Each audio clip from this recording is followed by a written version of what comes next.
Will a month of spiraling tension in Jerusalem lead to all-out war between Israel and Gaza? The outgoing prime minister announcing a stepping up of airstrikes that have already killed more than 24 in the Gaza Strip. This after Palestinian rockets killed 2 women in the southern city of Ashkelon. It is already the worst cross-border fighting in 7 years. And what's particularly alarming is the timing. Monday's clashes in Jerusalem's Old City included tear gas inside of the Al-Aqsa mosque, coincidence of the calendar, the end of Ramadan this year, coming the same week that Israeli nationalists celebrate Jerusalem Day and the retaking of the city in 1967. Even more worrying is the current, what some call political vacuum. Israel's longest-serving prime minister currently on trial for corruption. Benjamin Netanyahu now on borrowed time, having failed to form a government. 85-year-old Mahmoud Abbas suddenly pulling plans for the first Palestinian elections in 15 years. Will this rally round the flag moment play into the hands of hardliners? Who to stare down the extremists on both sides? Reminder, it all started with plans to evict 6 Palestinian families who for generations had been living in the East Jerusalem neighborhood of Sheikh Jarrah and replace them with Jewish settlers. East Jerusalem, the eventual capital of an eventual Palestinian state. Today in the France 24 debate, we're asking how far the escalation will go. And joining us from Jerusalem, Saleh Hijazi, Deputy Regional Director for the Middle East and North Africa for Amnesty International. Welcome to the show. Hi, thanks for having me. Gil Mihaly, Editor-in-Chief of the news website Causeur. How are you? And magazine. And magazine, of course. Yeah. Fine. That's right. You're out in newsstands as well. Aviv Tatarsky, researcher at Ir Amim, Hello, good evening. Which advocates for peaceful coexistence between Israelis and Palestinians in Jerusalem. Thanks for joining us. Hello, hello. And France 24 correspondent Iris Makler is also with us from Jerusalem. How are you, Iris? I'm here. That's what counts. Right. The France 24 debate on Facebook and Twitter, hashtag F24debate. Iris, night is falling. It's been more than 24 hours since the rockets that landed in Jerusalem in one instance, in at least one instance. What's the latest? The latest is that it's been a relentless 24 hours and we've seen an escalation on both sides. Hundreds of rockets coming in to Israel from the Gaza Strip, with Hamas actually boasting that they sent a barrage of 137 rockets in just 2 minutes. We've seen a number of casualties, more than 30 people injured and 2 women killed in Ashkelon, nearest coastal town to the Gaza Strip. In Gaza, we saw something familiar from previous wars, previous conflicts, which was Israeli planes pounding sites related to Hamas, related to Islamic Jihad, another militant group, and of course hitting civilians as well as the militant leaders. And we've seen funerals today, both for the militant leaders and for civilians, including children who were buried today in Gaza. Yeah, it's been this sort of slow spiral, Iris, that suddenly seems to have accelerated. That's right. I mean, 24 hours, 26 hours ago, there was rocket fire, and there's just been this sudden escalation. And I have to say, quite orchestrated from the Gaza Strip. It's Israel that's on the back foot, caught by surprise. And the Gaza Strip, I feel, the forces there are actually, they've planned this and they're organising it. I'm not sure what their strategy is. I'm not sure what their end goal is. I don't even know if they have one, other than cementing themselves perhaps as leaders in Palestinian politics. But in terms of this actual conflict, I don't see a necessary end goal, but I do feel that they are on the front foot. All right, I want to talk with our panel about the calculus inside the ruling Hamas, inside of the Gaza Strip. But first, let's go to the genesis of all this, and that is this dispute that started in Jerusalem. On Monday, France 24's Gwendoline Debono filed this report from the Old City, a report read by Shirley Sitbon. Throughout Monday, paramedics evacuated Muslim worshippers wounded in clashes in Al-Aqsa mosque compound, also known as Temple Mount. فاتوا كمية مخيفة، كمية كبيرة من الجنود الخاصة، وبلش يضربوا علينا قنابل صوت، قنابل غاز، وظلوا يضربونا مطاط فضوا الأقصى كلياتها وطلعونا من لبنان. في كمية من الشباب ظلوا بقلب الأقصى جوا. By midday, 200 people have been taken to hospital. Today is the worst. Some injuries, head injuries, eye injuries, many eye injuries in the abdomen. Some of the medical staff was injured. Police used stun grenades to clear out the area. Hours later, Muslim worshippers were allowed back into Al-Aqsa Mosque, but police kept some of the younger Palestinians away to avoid new clashes.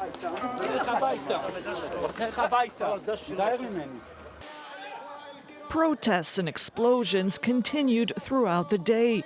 One source of anger in the Old City is what's happening in another part of East Jerusalem. Jewish nationalists are pushing to evict several Palestinians from their homes in Sheikh Jarrah after a court ruled they were built on land owned by Jews. Jewish far-right activists hope the Supreme Court will rule in their favor. Now it's said my country and my government are in my side and not in the terrorist side. Jewish nationalists had planned to march across Jerusalem to celebrate the city's unification and therefore the Palestinian neighborhood's annexation. The march, a provocation to many, was banned from the Muslim neighborhoods to avert clashes. In the late afternoon, for the first time in 7 years, Palestinians from Gaza fired rockets towards Jerusalem. So right now, that High Court, Saleh Hijazi, delaying the decision on what happens to those 6 families in their homes in East Jerusalem. Your thoughts on where it's all going to go there? Well, what we have to understand, and it's very important, the context. The context here is crucial. East Jerusalem is an occupied territory. Israel annexed it illegally in 1967 after it captured it there. And since then, it has been pursuing policies that work to forcibly displace Palestinians and increase the illegal settlements by expanding and building settlements. And in the case of Sheikh Jarrah and other areas like Silwan, actually take over the homes of Palestinians and replace them with settlers, mainly through settler organizations. The system that is in place there is discriminate. It discriminates against Palestinians. This institutionalized discrimination must end. The Israeli court is part and parcel of this system. We've seen it in other cases like Al-Khan al-Ahmar, east of the city of Jerusalem, where it has okayed the demolition of an entire village. It has also sanctioned other violations of human rights against Palestinians. So this structure is what is at the problem. I mean, what we have right now is a brief relief, maybe for the family, but it's not a long-term one. The threat is still imminent, and the system still works against Palestinians and Palestinian existence in the city. And this is what is at core. It is just the existence of people in their homes, in their city, that is under threat here. And you have an entire system of a state that is working against it. So what we would like to see is a respect for international law, international humanitarian law in the case of occupied territory like East Jerusalem, and of course, respect for human rights. These people, the families now, should not be under this threat. And this is not the first time that this happens in Sheikh Jarrah. In 2008, 2009, there was a first wave of displacement of families there. And I remind of, for example, the case of Kamel Kurd, the widow who was kicked out of her house and now settlers living there. These families have also been displaced, come from areas which is now Israel in Haifa and Jaffa. They were kicked out of their homes. They were forcibly displaced during that time and finally settled in this area. And now we're seeing a second wave of their forced displacement. So it is the structure that needs to be addressed. And the international community, when they take action, this is what they need to look at. We have an opportunity now with the International Criminal Court opening an investigation into the situation of the occupied territory. This is a historic moment. And we hope it opens a new chapter whereby international law and the respect for human rights is front and center in dealing with the situation on the ground. Just to remind our viewers, in 2 decades, the numbers of Israelis in East Jerusalem has jumped by a quarter to 225,000. That's closing in on the 346,000 Palestinians who live there. Here we can look at a map of Jerusalem, Gil Mihaly. And we've heard some wonder aloud. Former Israeli general was saying, quoted in the newspaper, saying that they didn't have to press it this far when it comes to evicting those Palestinian families, because once they're evicted, they basically have to leave East Jerusalem, right? I don't know exactly where they have to go. This crisis is a multi-layer cake. There are other dimensions. First of all, we haven't talked about it yet, but the elections that were supposed to take place to that point. Yeah. were cancelled. Yeah. It was assumed that the Hamas will win in the West Bank, and what happened is that the Palestinian Authority was very happy. The actual president of the Palestinian Authority was very, very happy for 2 reasons. One, he will stay in power, and 2, it's Israel's fault. And there was even a third reason to be happy, that it's because of Jerusalem, because Israel didn't let the Palestinians of Jerusalem vote, so there can't be any elections. So he stays in power. Jackpot, he won. It's not his fault, it's Israel's fault, and it's all about Jerusalem. So Jerusalem was already put here on the table by this great hypocrisy. Everyone knows that he didn't want the elections. Everyone knows that everyone regrets the elections that put Hamas in power in Gaza 15 years ago. We're going to talk about the issue of the politics of it all, but on both sides. But yes, on the issue specifically of why did they have to press the case? Why do they have to evict these families? There's a long history to this case, and first of all, between 1949 and 1967, this territory was occupied by Jordan, and it didn't bother the Palestinians even the slightest bit. So the problem is not to being occupied, because these territories were supposed to be part of an Arab state, Palestinian state. This was the decision of the United Nations in November 1947. The king of Transjordan at the time decided to occupy these territories in order to prevent them to fall into Egyptian hands. Nothing to do with the Palestinians. And they were the occupying power for 19 years, and it didn't bother anyone. It started bothering everyone since Israel became the occupying power. So there's a small problem here. And then there are two layers. There's no doubt that real estate law is on the side of the Israeli proprietors.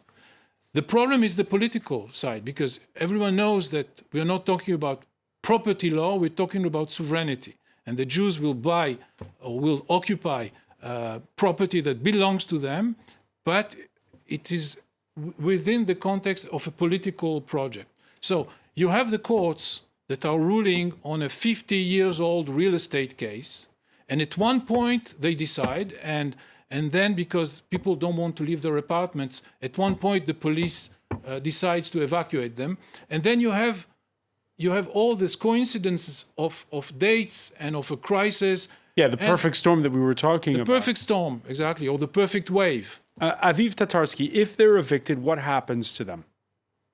Hello, good evening. There's an important part of the story which is missing. When we say the property belongs to Jews, we need to understand how exactly that happened, okay? Because it's not what people think when they hear it.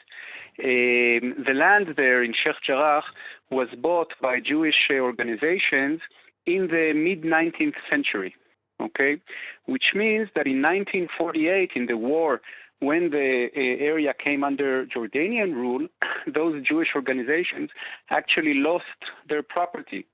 And we know hundreds of thousands of Palestinian refugees lost property in what became the State of Israel. Now, the Israeli legal system includes two laws that create a huge discrimination between Israelis and Palestinians. One law takes over the property of Palestinian refugees and makes it state property, and today it's owned by Jews, by private Jewish individuals. And Palestinian refugees, like the Palestinian families living in Sheikh Jarrah, have no ability to reclaim the property they lost in 1948. And the second law actually says that property that Jews lost in East Jerusalem in 1948 is actually theirs to keep. Okay, so the Israeli law system creates this horrific discrimination with the right to property and the right to housing between Israelis and Palestinians. So we have to understand it when we say that it's Jewish property. And this is why it's not a real estate issue at all. It's a very, very political issue. Where do the Palestinian families go? It's their problem. They have to take care of themselves. It was mentioned, Kamel Kurd, the families that were evicted in Sheikh Jarrah 12 years ago, some of them did have to leave Jerusalem because they couldn't, once losing their homes and their poor families, they couldn't afford a home in Jerusalem. And each family has to care for itself. No one provides it a solution. All right, and we're meanwhile, Iris Makler being reminded of how this has spiraled. Latest urgent report on the wires saying a 13-story residential tower in the Gaza Strip has been hit by an Israeli airstrike. According to the Reuters news agency, before collapsing to the ground, an hour before it was hit, residents had been warned to evacuate. No word yet if there are casualties there. But yeah, Jerusalem is the epicenter of, again, this escalation that we're witnessing, Iris. Yes, you know what I think? It is the epicenter of the escalation. It's mystical, it's mythical. The Jewish sages talk about a higher Jerusalem and the lower Jerusalem, the real Jerusalem, and I think it affects Muslims, Jews, and Christians. The word resonates. So anything that happens here is significant religiously. We see that. And we also see a political reality that there is so much discontent because there is never a political resolution to all the things that the other speakers have raised, not just about the Palestinian evictions, but anything about the political dealings between East and West, between Jews and Muslims. So all that discontent continues under the surface, and then there's an explosion. And you don't even really know, there's no real significance to the reason for the explosion. There's an explosion, and then 3 or 4 years later, it calms down, and 3 or 4 years later, it comes up again. And I feel we're in the middle of that. We can talk about the Palestinian evictions. We can talk about the barricades during Ramadan. We can talk about Ramadan. But none of those on their own, and not even all of them together, explain this. It's a discontent that's rising up, and that's what we're seeing. And when we come back, we're going to look at the fact that some are calling it a political vacuum is happening on both sides. Stay with us. You're watching the France 24 debate.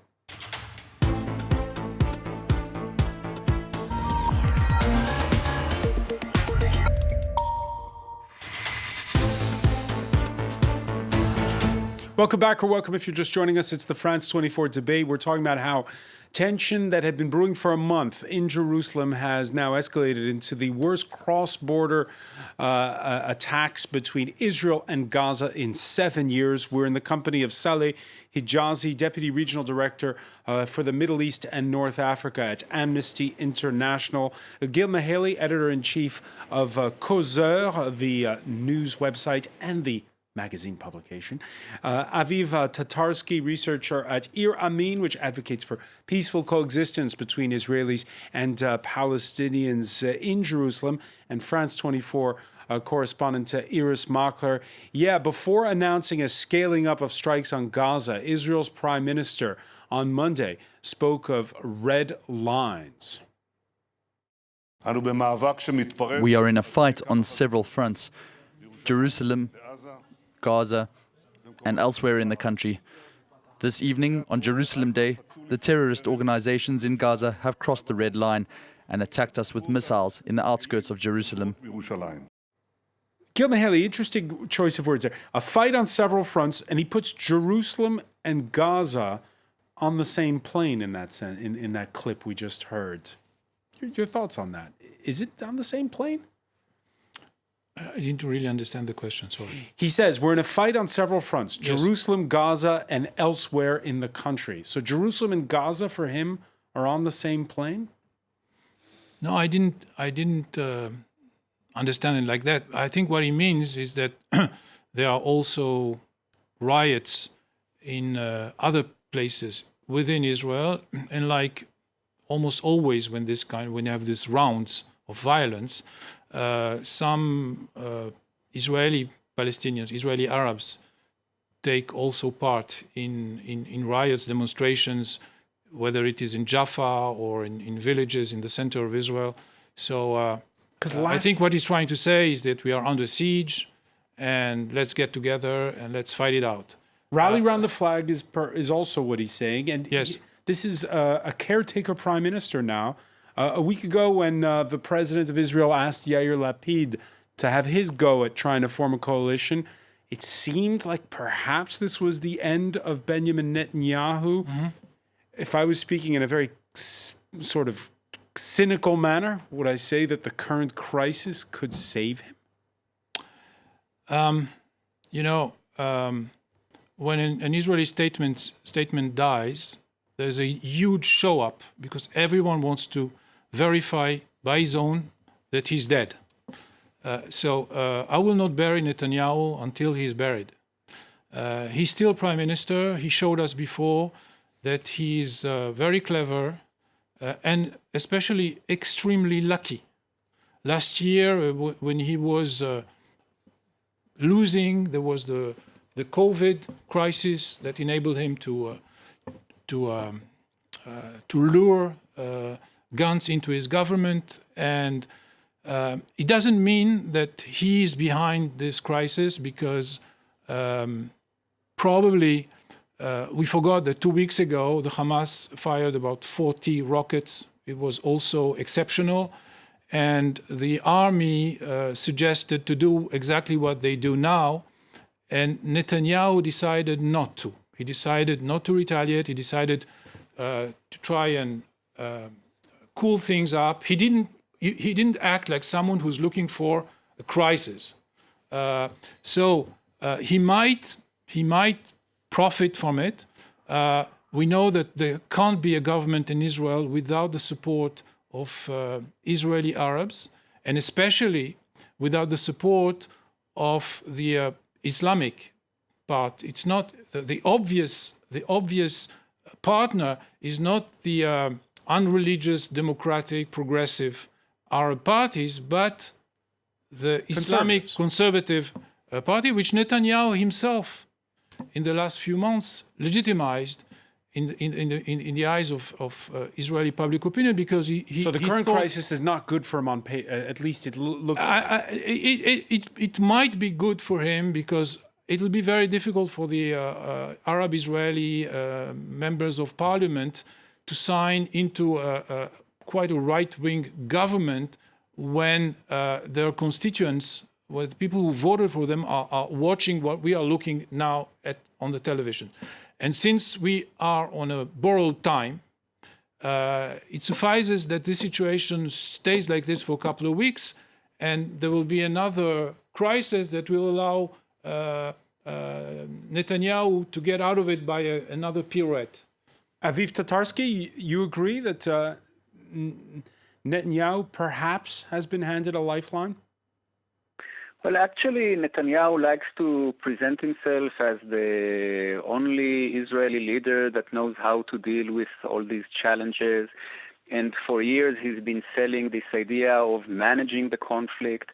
So what we see in the last month is a series of very big mistakes, miscalculations by Netanyahu that began a month ago, and step by step he's been taking the wrong decisions and arriving to this crisis. So managing the conflict, it's a complete mismanagement. An experienced and wise leader that can deal with the challenges, definitely not.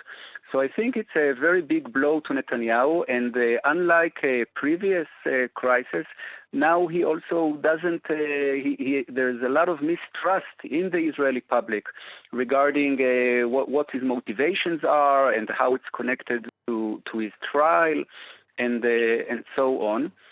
So I'm not sure it's really playing in his advantage, and many people also know that all these missiles flying at Israel and from Israel flying at Gaza, they can create a lot of death. But when we raise our heads in 2 weeks, in 1 month, who knows when it's over, nothing's really going to change, because Netanyahu doesn't really have an answer to the situation of occupation and the siege on Gaza and the discrimination and oppression in East Jerusalem. And that's the root causes that after more than a decade, Netanyahu is living in a much worse condition than when he got them. Iris Makler, we nonetheless find ourselves at a point where perhaps many will be tempted to rally around the flag and rally around the leader who's already there. You know, I just heard 2 Israeli analysts talking tonight and saying this is the team that brought you the Gaza war in 2014, Benny Gantz and Benjamin Netanyahu. Only Benny Gantz was then the chief military chief, and now he's a politician. And they didn't do so well then, and now they hate each other. So really, do you want your future in the hands of these 2 men? I've heard that analysis. The other analysis I've heard is that, in fact, and I've heard this from very impressive people who it's worth listening to in military intelligence, that in fact what Netanyahu has done is he has preferred Hamas over the West Bank. He has preferred Hamas and the Gaza Strip, strengthened that enemy of Israel over Mahmoud Abbas in the West Bank, because Mahmoud Abbas is the person with whom he would negotiate a state, and he has no interest in doing that. And so it feels as if the chickens are coming home to roost, perhaps, and that all the great management was not actually such good management if you're sitting in a bomb shelter in any part of southern Israel tonight, not to mention, of course, the poor people in Gaza who are burying their dead. Saleh Hijazi, your thoughts? Sorry, on Netanyahu. I would like to go back to him speaking about having a war on many fronts, and I think actually that really reflects the way that the Israeli authorities look at Palestinians. And we have again to contextualize it. Palestinians inside of Israel are second-class citizens. This is very reflective in the laws, including the 2018 nation-state law, which gives the right to self-determination and privileges in the states only to Jews. The law of return, which allows only Jews to return to the country and prevents Palestinian refugees who Israel displaced in 1948 from returning to the country. And the way that Israeli authorities deal with the Palestinians in the occupied Palestinian territories, including East Jerusalem, whereby in the West Bank and Gaza, it is the military rule. Gaza, and this is very important context, Gaza has been under an illegal blockade that amounts to collective punishment since 2007. It has had 3 devastating military operations there with massive consequences for civilians and civilian lives, which has led to the creation of one of the greatest humanitarian crises, where the UN has called that in the year 2020, Gaza would be unlivable, and we are right now in the year 2021. Institutionalized discrimination in the West Bank and East Jerusalem, whereby settlers have privileges, are protected according to law, and Palestinians are not. They're treated by military orders with massive systematic violations of human rights on daily basis. So yes, there is a problem. This is very reflective of what Netanyahu said, is very reflective of how Israel and Israeli authorities look at the Palestinians. And I want to say something. What is happening now, how Palestinians reacting to all of this? This is not riots, although some may develop into riots. These are demonstrations against systematic violations that they face on a daily basis.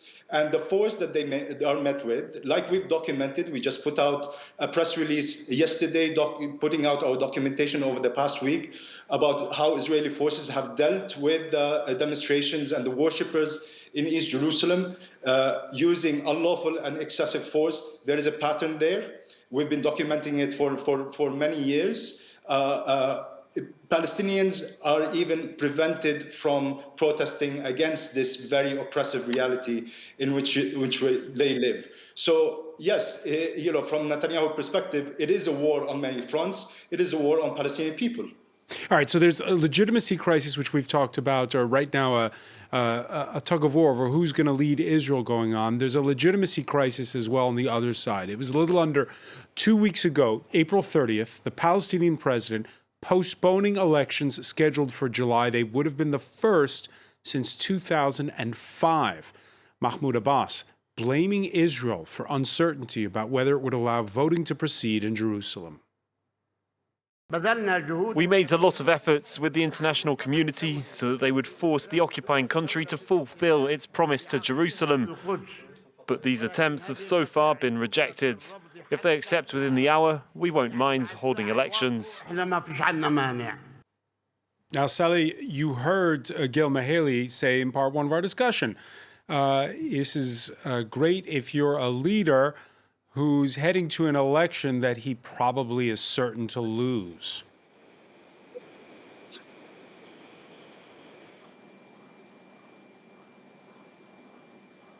Sorry, can you repeat the question? Because I had. I'll put the question to you differently. I mean, the suspension of the elections, if that had, the fact that it happened once again, is it a missed opportunity?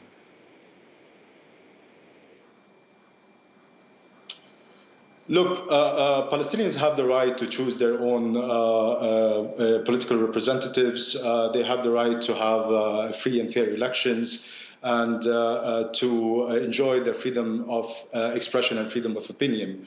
There is a massive problem when it comes to the Palestinian authorities in both the West Bank and Gaza, with repression against dissent, violation of freedom of expression, arbitrary detention and arrests. And we see these patterns continue. So the issue here when it comes to the Palestinian leadership is that they are also not acting according to the obligation under international law. They have signed up to human rights treaties, and they're going against these treaties. We at Amnesty International would like to see that change, and change immediately. This pattern of violations on both sides of the Palestinian authorities must end, because Palestinians are getting it from the Palestinian population are getting it from all sides. They're living in segregated areas under institutionalized discrimination, systematic oppression by Israel, and now they have also their own authorities also acting in violating their rights in a frequently and also in sometimes in a systematic manner. All right, let's take a quick check before we go of Western reactions. France, through its deputy foreign minister, calling for proportionate use of force by the Israeli authorities, end quote, in the Gaza Strip, while on Monday we heard the EU's foreign policy chief reiterate the bloc's stance on East Jerusalem. The situation with regard to the evictions of Palestinian families in Sheikh Jarrah and other areas of East Jerusalem is a matter of serious concern. I want to repeat what we have already been saying. Such actions are illegal under international humanitarian law and only serve to fuel tensions on the ground. A measured response, and even more measured if you listen to the United States when they spoke, the State Department spoke late on Monday. All sides need to de-escalate, reduce tensions, take practical steps to calm things down. I appreciate some of the steps we've seen in the last 24 hours, particularly with regard to rerouting the parade and putting off a decision on the evictions, but it's imperative that all sides take steps to de-escalate and calm the situation. And again, I'm deeply concerned about the rocket attacks, and even as all sides take steps to de-escalate, Israel, of course, has a right to defend its people and its territory from these attacks. Is that the reaction you were expecting from the Biden administration? When we hear all the reactions, it reminds us the basic fact that Israel is very strong and the Palestinians are not only very weak, but they are very isolated. And this is the point of departure for any analysis. There was a civil war between two nations in 47-48. The Jews won. And ever since they get stronger, the Palestinians get weaker.